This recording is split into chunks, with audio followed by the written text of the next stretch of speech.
M একাডেমির পক্ষ থেকে সবাইকে স্বাগতম জানাচ্ছি। আজকে আমরা আলোচনা করব এক্সেলের সিম্পল ফর্মুলা নিয়ে। তার মধ্যে রয়েছে কাউন্ট, কাউন্টে, count blank, average, round and rank. এই বেশ কিছু ফর্মুলা নিয়ে আজকে ক্লাসে আলোচনা করব। শুরুতে আমরা একটি ওয়ার্কশিট এখানে মোটামুটি ভাবে রেডি করে রেখেছি। আমরা শুরুতেই যদি দেখি একটু, আমাদের টেবিলটার মধ্যে সবচেয়ে শুরুতে রয়েছে এসএল সিরিয়াল নাম্বার, তারপর হচ্ছে স্টুডেন্ট নেম, তারপর subject Bangla, English, math, accounting. এই চারটি সাবজেক্ট আমি এখানে সাবজেক্টের মার্ক অলরেডি আমি এখানে এন্ট্রি করে রেখেছি আমাদের সময় কম লাগার জন্য। তারপর এখান থেকে স্টুডেন্ট নাম আমরা লিখে রেখেছি। এখন মূলত যে বিষয়টা আমরা দেখব সেটা হলো যে এই ফর্মুলাগুলো আমরা দেখব। এখান থেকে মূলত আমরা কাউন্ট দেখব, কাউন্ট এ দেখব, count blank, average, round and rank. এই বেশ কিছু ফর্মুলা আমরা এখান থেকে আজকে আলোচনা করব। শুরুতেই আমরা যদি ফর্মুলা করে দিচ্ছি, আমরা এখান থেকে আমরা ড্রাগ করি, আমরা যদি ওকে করি তাহলে টোটাল যোগ সংখ্যাটা চলে আসবে। এখানে যে টোটাল যোগ সংখ্যা সেটা চলে আসছে। আমরা চাইলে এই এখান থেকে ফিল হ্যান্ডলিং করে দিলে আমরা অথবা ডাবল ক্লিক করে দিলে আমরা টোটাল মার্ক এখানে চলে আসবে। এখন আজকে আলোচনার মূল বিষয় হলো কাউন্ট। আমরা এখানে কাউন্ট করতে পারবো কতগুলা সংখ্যা আছে। তা আমরা যদি কাউন্ট করতে চাই, যে যেমন আমরা এখানে ইকুয়াল টু কাউন্ট, আমরা ফার্স্ট ব্র্যাকেট দিলাম। আমরা যদি পুরো টেবিল, এই টেবিলটাকে মূলত আমরা রেঞ্জ সিলেক্ট করে দিই, এভাবে রেঞ্জ সিলেক্ট করে দিই, তাহলে দেখব যে আমি ব্র্যাকেট ক্লোজ করব, পুরো রেঞ্জ আমি এখানে সিলেক্ট করে দিলাম। যেমন D7:H15, এখানে আমরা ব্র্যাকেট ক্লোজ করে দিলাম, দিয়ে আমরা এন্টার দিলাম। দেখুন 45টা সংখ্যা রয়েছে। এখন এই পুরো রেঞ্জের ফলাফল 45টা সংখ্যা রয়েছে। তারপর যদি আমি দেখি যে কতগুলো এখানে কাউন্টে হলো মূলত এখানে ক্যারেক্টার, এখানে সেন্টেন্স কাউন্ট করে, মূলত সেন্টেন্স কাউন্ট করে। আমরা যদি চাই যে কতগুলো সেন্টেন্স এখানে আছে সেটা যদি আমরা কাউন্ট করতে চাই, তাহলে আমরা ইকুয়াল টু কাউন্টে ব্র্যাকেট, আমরা এই স্টুডেন্ট নেমের মধ্যে যদি আমরা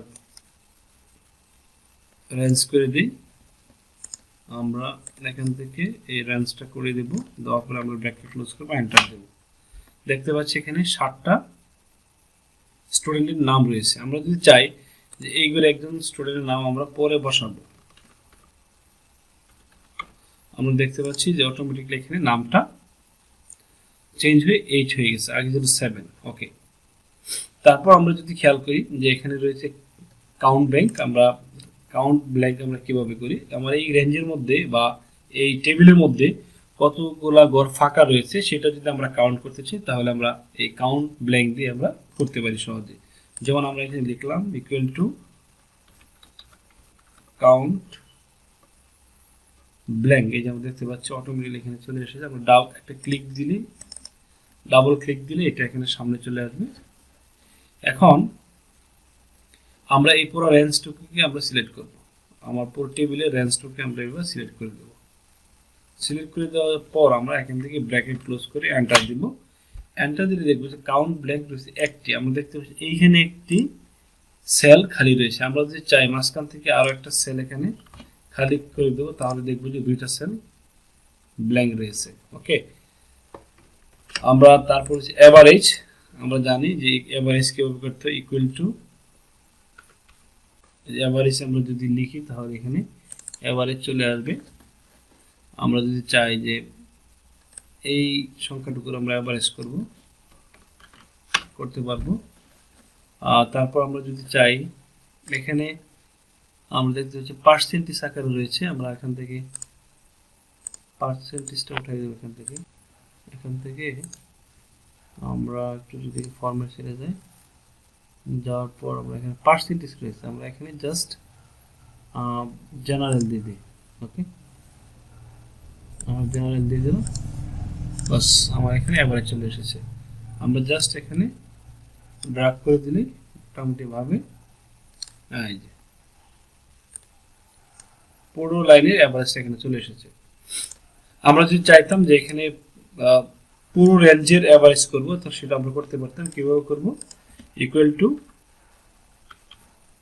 অ্যাভারেজের মধ্যে আমরা ক্লিক দিলাম, দেওয়ার পরে আমরা এই পুরো রেঞ্জটাকে এখান থেকে সিলেক্ট করে দিলাম। সিলেক্ট করে দেওয়ার পর আমরা আবার দিয়ে দিলাম এন্টার। মোটামুটি পুরো সেলের অ্যাভারেজ চলে আসছে। আমরা চাচ্ছি যে ভেঙে ভেঙে আমরা অ্যাভারেজটা করে এখান থেকে আমরা ইকুয়াল টু অ্যাভারেজ, তারপর আমরা এইটুকু সিলেক্ট করলাম, করার পর ব্র্যাকেট ক্লোজ করলাম, করার পর আমরা এখান থেকে এই যে ড্র্যাগ ডাউন করে দিলাম। মোটামুটি ভাবে আমার অ্যাভারেজ এখানে চলে এসেছে। ওকে, এখন আমি এখানে রাউন্ড, আমরা চাই যে যেমন অনেক সময় দেখা যায় যে পার্সেন্টেজ আকারে অনেক সংখ্যা দেখায়, যেমন দশমিকের পরে 2 সংখ্যা 3 সংখ্যা এরকম দেখায়। আমরা যদি চাই যে দশমিকের পরে 1 সংখ্যা অথবা 2 সংখ্যা দেখাবে, সেটা যদি আমরা শুধুমাত্র আমরা মূল সংখ্যাটা যদি দেখাইতে চাই, সেটা মূলত আমরা রাউন্ডের মধ্যে দেখাবো। ওকে, ইকুয়াল টু, আমরা এখানে ক্লিক দিই ইকুয়াল টু রাউন্ড,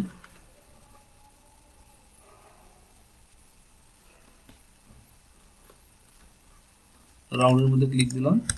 ক্লিক দেওয়ার পর আমরা এই ঘরে ক্লিক দিব। ক্লিক দেওয়ার পর আমরা এখান থেকে কমা 0 আমরা ব্র্যাকেট ক্লোজ করব। দেখতে পাচ্ছি যে আমরা জানি যে আমাদের 5-এর পরে যে সংখ্যা, যদি কোনো সংখ্যার মধ্যে যদি 5 থাকে, 5-এর যদি উপরে থাকে অথবা 5 থাকে, তারপরে সংখ্যার মধ্যে আমাদের কি হবে? 1 যোগ হবে। যেমন 65 আছে, এখানে কি হবে? 66 হবে। আমরা জানি যে পার্সেন্টেজের ক্ষেত্রে এটা যোগ হয়।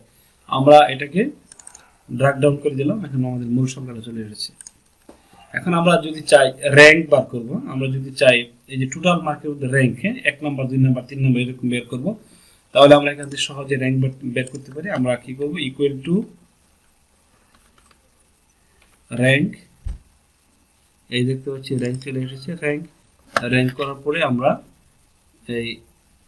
এই ঘরে আমরা ক্লিক দিব। ক্লিক দেওয়ার পর আমরা এই কিবোর্ড থেকে আমরা দেব কমা, আবার দেব আমরা রেঞ্জ, এই রেঞ্জটুকু আমরা দিয়ে দেব এখান থেকে। দেওয়ার পরে আমি এই কিবোর্ড থেকে F4 প্রেস করব। প্রেস করার পর আমি আবার ব্র্যাকেট ক্লোজ করব। ক্লোজ করে এন্টার দেব। এন্টার দিলেই দেখতে পাচ্ছি যে এইটা আমার এই টেবিলের মধ্যে 5 নম্বর আছে। হ্যাঁ, আমি যদি এইভাবে আবার ড্র্যাগ ডাউন করে দিই, তাহলে আমি মূল যে নাম্বার সংখ্যাটা আমরা দেখতে পাচ্ছি। ঠিক এক নাম্বার আছে আনিস। হ্যাঁ, আমরা দেখতে পাচ্ছি যে 1 নাম্বার আনিস, 2 নাম্বার রয়েছে মোরাদ। র্যাঙ্ক দিয়ে আমরা মূলত এই প্রথম এবং দ্বিতীয় তৃতীয় এভাবে আমরা র্যাঙ্কিং করতে পারি। তা আমরা আজকে যে আলোচনাটা করলাম, অবশ্যই আমরা এখান থেকে অনেক কিছু আমরা বুঝেছি। আমরা কাউন্ট আলোচনা করলাম, কাউন্ট ব্ল্যাঙ্ক, এভারেজ, রাউন্ড এবং র্যাঙ্ক। আশা করি এই বেসিক ফর্মুলা থেকে আমরা অনেক উপকৃত হব, যেগুলো আমাদের এই এক্সেলের কাজের ক্ষেত্রে আমাদের অনেক সহজ হবে। আমরা প্র্যাকটিস করে এগুলো আমরা আরো সমৃদ্ধ করার চেষ্টা করব। আমরা এখানে শেষ করছি। পরবর্তীতে আরো গুরুত্বপূর্ণ ক্লাসে দেখা হবে, কথা হবে। ধন্যবাদ সবাই।